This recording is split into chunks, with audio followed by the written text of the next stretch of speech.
Iran ने यह जंग जीत ली है। ईरान ने जंग में दुश्मन को चारों खाने चित कर दिया है। जंग में दुश्मन अब छुपने की कोशिश कर रहा है। अमेरिका और इजराइल जंग से भागने की तैयारी कर रहे हैं, पर दुश्मन को अब भागने का रास्ता भी नहीं मिल रहा है। दुश्मन तिलमिला रहा है, दुश्मन बेचैन है। दुनिया अमेरिका और इजराइल की नाकामी देख रही है। सुपर पावर की हवा निकल गई है और इजराइल का हवा खड़ा हो गया है। दरअसल मेरी ये बातें हवा हवाई नहीं है, बल्कि मैं जो कुछ भी कह रहा हूं इसमें 100% सच्चाई है। कुछ भी नमक मिर्च लगाकर मैं बयान नहीं कर रहा हूं। दरअसल यह पूरी हकीकत है इस जंग की कि एक तरफ सुपर पावर और एक तरफ ईरान जैसा निहत्था कमजोर मुल्क, और उसने नाको चने चबवा दिए हैं। यह दरअसल इस जंग की हकीकत है और हकीकत दुनिया के सामने है। आप खुशकिस्मत हैं कि अमेरिका और इजराइल की पसपाई देख पा रहे हैं। अरब ममालिक को डरा कर रखने वाला अमेरिका आज खुद डरा सहमा हुआ है। आप बस डोनाल्ड ट्रंप का चेहरा देखिए और डर को महसूस कीजिए। आप नेतन्याहू की बातें सुनिए और खौफ का अंदाजा कीजिए। दरअसल अब ऊंट पहाड़ के नीचे आया है और इसे ही कहते हैं कि 100 सुनार की एक लोहार की। अमेरिका इजराइल की सिट्टी पिट्टी गुल हो गई है इस जंग में।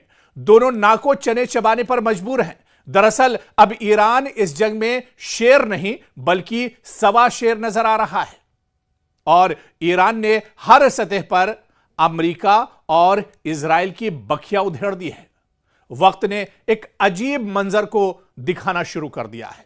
मशरिक़ वस्ता की सियासत में ताकत के तवाजुन बदलते नजर आ रहे हैं और ईरान पहले से कहीं ज्यादा पुरएतमाद, ताकतवर और मजबूत इस जंग में दिखाई दे रहा है। दूसरी तरफ अमेरिका और इजराइल जो कभी अपनी ताकत के जोम में खित्ते को अपनी मर्जी से चलाते थे, अब एक मुश्किल और बहुत पेचीदा सूरत हाल में घिरे दिखाई देते हैं। बयानात में सख्ती जरूर है, लेकिन जमीनी हकायक पहले जैसे सादा नहीं रहे। डोनाल्ड ट्रंप जैसे रहनुमाओं के दावे हों या बेंयामिन नेतन्याहू की हिकमत अमली, इन सब पर अब सवालात उठ रहे हैं। दुनिया अब हर कदम को ज्यादा गौर से देख रही है और ताकत का वो तासुर जो कभी काबिले चैलेंज लगता था, जो कभी अब एक तरह से ये ममालिक आजमाइश में आ गए हैं। यह कहना कबल अज वक्त होगा कि कोई फरीक मुकम्मल तौर पर जीत चुका है या हार चुका है, लेकिन यह जरूर कहा जा सकता है कि खित्ता अब नए मोड़ पर खड़ा है। हम बात मशरिक़ वस्ता की कर रहे हैं कि मशरिक़ वस्ता अब इस जंग को लेकर एक तरह से एक नए मोड़ पर खड़ा है। कभी मशरिक़ वस्ता के इन ममालिक ने, कभी अरब ममालिक के शेखों ने यह नहीं सोचा था कि उनके ऐश परस्त जिंदगी में इस तरह के भी हालात आएंगे। उन्होंने अपनी हिफाजत दरअसल अल्लाह को छोड़कर अमेरिका के हवाले कर दी थी। उनका पूरा जो दारोमदार था वो अमेरिका की सिक्योरिटी पर था और यही वजह है, आप देखिए कि पूरे मशरिक़ वस्ता में जितने भी अरब ममालिक हैं वहां पर एक तरह से अमेरिका के एयरबेस थे। 50,000 अमेरिकी फौज दरअसल इन अरब शेखों की एक तरह से अरब के लोगों की हिफाजत के लिए मामूर थे और अमेरिका इनसे मोटी रकम लेता था, इनसे अरबों खरबों रुपये एक तरह से वसूल करता था। लेकिन अब उसी अमेरिका की पोल खुल गई है। आज वही अमेरिका जो सऊदी के मुसलमानों की हिफाजत का दम भरता था, जो पूरे मशरिक़ वस्ता के जो ममालिक हैं उनकी सिक्योरिटी के बड़े बड़े दावे करता था, आज वो खुद अपनी हिफाजत नहीं कर पा रहा है। और आप देखिए कि ये पूरा जो खित्ता है अब एक नए मोड़ पर आकर खड़ा हो गया है, जहां हर फैसला, हर रद्द अमल और हर कदम के दूररस असरात हैं। और ईरान ने ऐसी मार मारी है इजराइल और अमेरिका को, जैसे अमेरिका और इजराइल जिसे एक तरह से याद रखेंगे।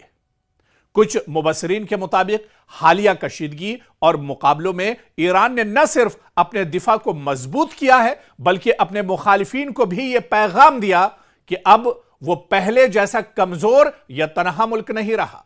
इस बयानिए में ईरान को एक ऐसी कुव्वत के तौर पर पेश किया जा रहा है जो दबाव का मुकाबला करने की सलाहियत भी रखती है और खित्ते में अपनी जगह मनवा भी रहा है, वो अपने आप का लोहा मनवा रहा है।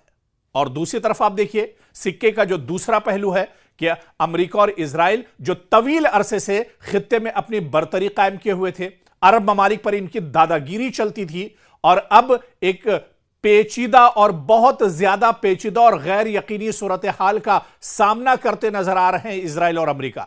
इनके बयानात में सख्ती और जोम जरूर दिखता है, लेकिन जमीनी हकायक अगर आप देखिए, उठाकर अगर आप देखिए, तो ये दरअसल इस जंग में बुरी तरह से फंसते हुए नजर आ रहे हैं। हर कदम अब ज्यादा हिसाब किताब और एहतियात का मुतकाजी नजर आ रहा है। अब ईरान ने रिवायती जंग के बजाय एक मुख्तलिफ हिकमत अमली अपनाई है। इस जंग को पहले दिन से आप उठाकर देख लीजिए। दरअसल इस जंग की शुरुआत इजराइल और अमेरिका ने की थी। मुश्तरका तौर पर इस जंग की शुरुआत अमेरिका और इजराइल ने की थी, उनकी हिकमत अमली थी। दरअसल यहां पर एक चीज यह भी समझनी होगी, यह ताकत की लड़ाई नहीं है। अगर यह लड़ाई ताकत की होती, असलहे और गोला बारूद की होती, लेटेस्ट हथियार की होती, मिसाइल और ड्रोन की होती, तो फिर अमेरिका और इजराइल कब की यह जंग जीत चुके होते। लेकिन यह जंग दरअसल इत्तेहाद की है। यह जंग दरअसल अमेरिका के ईरान के इत्तेहाद का इम्तिहान था। ईरान की रूहानियत जो थी उसका इम्तिहान था इस जंग में। और इसके अलावा फिर यह पूरी जंग जिस तरह से इजराइल और अमेरिका इस जंग में डटे हुए हैं और जो झूठ इस जंग को लेकर गढ़ा जा रहा है, जो प्रोपेगेंडा दरअसल किया जा रहा है, दरअसल ये तमाम चीजें इस जंग के पीछे नहीं। ये जंग दरअसल ग्रेटर इजराइल को लेकर थी। बहुत से मौकों पर हमने इस बात का जिक्र किया है कि दरअसल लबनान को इजराइल हथियाना चाह रहा है, लबनान पर लगातार अटैक किए जा रहे हैं। इसके अलावा पूरे फिलिस्तीन को इजराइल अपनाना चाह रहा है, हड़पना चाह रहा है, और पूरे गजा को एक तरह से वो पहले ही हड़प चुका है। और इसी तरह से वेस्ट बैंक का जो मगरबी किनारे का हिस्सा है उसे एक तरह से हड़प चुका है। पूरा यरूशलेम एक तरह से हड़प चुका है, जहां पर किबला अव्वल एक तरह से अभी भी है मुसलमानों का, उसे पूरे तौर से हड़प चुका है। तो दरअसल ये पूरे ग्रेटर इजराइल का मंसूबा है, और इस घिनौनी और नापाक मंसूबे में अमेरिका भी एक तरह से इजराइल के साथ खड़ा है।